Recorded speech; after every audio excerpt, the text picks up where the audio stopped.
महाराज जी के आज के विशेषांक में रक्षा सूत्र परिवार के सभी सदस्यों का हार्दिक स्वागत है। बाबा जी के भक्तों को राम राम। जिसका आनंद हम आजीवन लेते रहेंगे, ऐसा आनंद जो कभी भी समाप्त नहीं होने वाला है।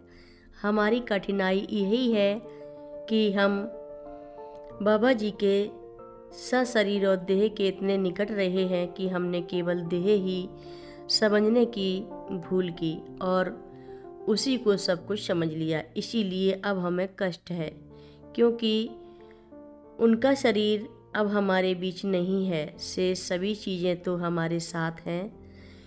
यही बातें हैं जिनकी शिक्षा बाबा जी हमें सदैव देते रहे हैं, किंतु हम समझ नहीं सके।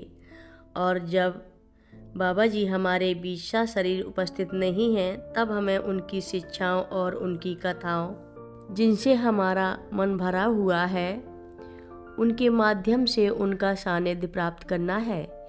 इस बात का मुझे अनुभव उनके कमरे में बैठकर और उनकी ओर देखकर, उनकी वाणी न सुनते हुए भी हो रहा है।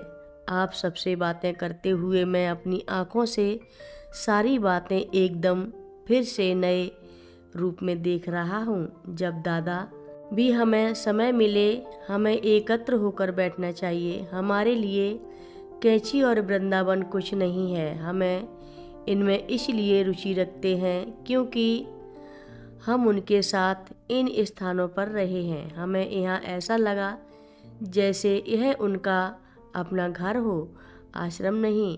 यहाँ हमें घर जैसा अनुभव होता है। इस घर में कभी भी हम बाहरी आदमी नहीं थे, इसलिए यहाँ आकर उनकी स्मृतियाँ एकदम बलवान हो जाती हैं। मई 1976 के पश्चात हमारा मिलना प्रायः दुष्कर हो गया।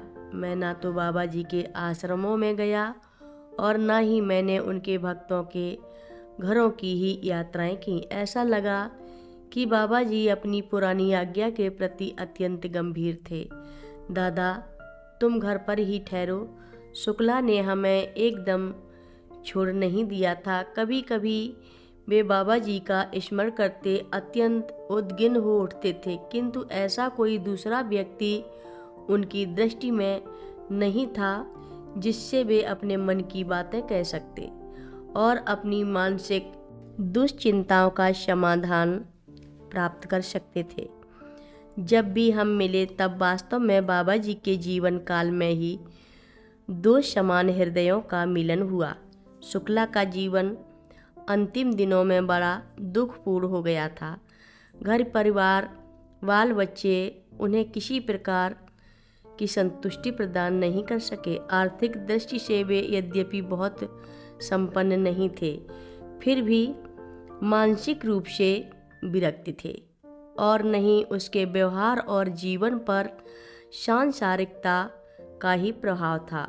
बहुत लोग बाबा जी के पास पद, धन, यश और शक्ति प्राप्त करने आते थे। उच्च पदाधिकारी और मंत्रीगण बाबा जी के पास उनकी कृपा प्राप्त करने आते थे। शुक्ला को इन लोगों के साथ बड़ा अटपटा लगता था। शुक्ला कहा करते थे, हमें तो बाबा जी से बिना कुछ मांगे ही मिल जाता है। उनकी कृपा में ही सब कुछ मिल जाता है। उसमें से हम कुछ भी स्वीकार कर लें, ऐसी बाबा जी की इच्छा रहती थी। और जब हम स्वीकार नहीं करते थे तब वे हमें डांटते भी थे और बाबा जी कहते थे कि इसे अपने परिवार और घर बार की कुछ भी चिंता नहीं है। एक बार जब हमने कहा कि आपने जब बिना कुछ हमारे मांगे ही सब कुछ देकर आदतें बिगाड़ दी हैं, तब हम दूसरे किसी से कुछ क्यों मांगें? बाबा जी ने उत्तर दिया, अच्छा ठीक है, ना मांगो। मैं तुम्हारे लिए कुछ करना चाहता था, तुम मेरी बात ही नहीं मानते, इसलिए भोगो। इससे अधिक मैं कर ही क्या सकता हूँ। एक बार एक मंत्री और उनके सचिव लखनऊ से उनके पास आए और उनके कमरे में बैठे।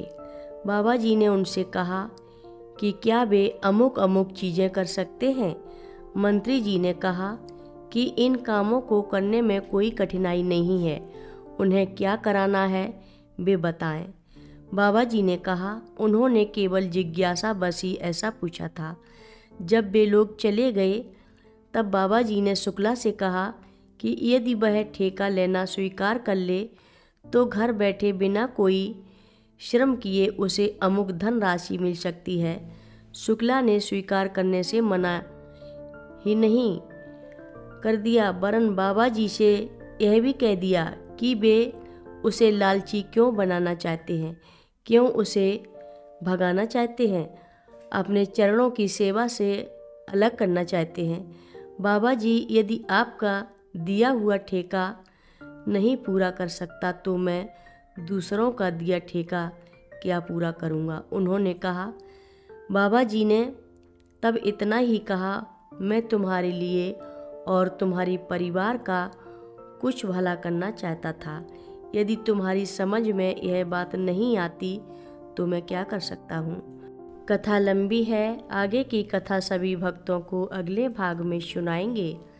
हर रोज़ महाराज जी की कथाएं सुनने के लिए सभी भक्तों का धन्यवाद। सभी भक्त रक्षा सूत्र चैनल को सब्सक्राइब करें, शेयर करें और लाइक करें। घंटी बजाना ना भूलें। कमेंट बॉक्स में लिख भेजें, जय नीव करोरी बाबा जी महाराज। सभी भक्त मिलकर बोलो, नीव करोरी बाबा जी महाराज की जय जय बोलो। सिद्धि माता की जय जय बोलो। जय श्री राम बोलो।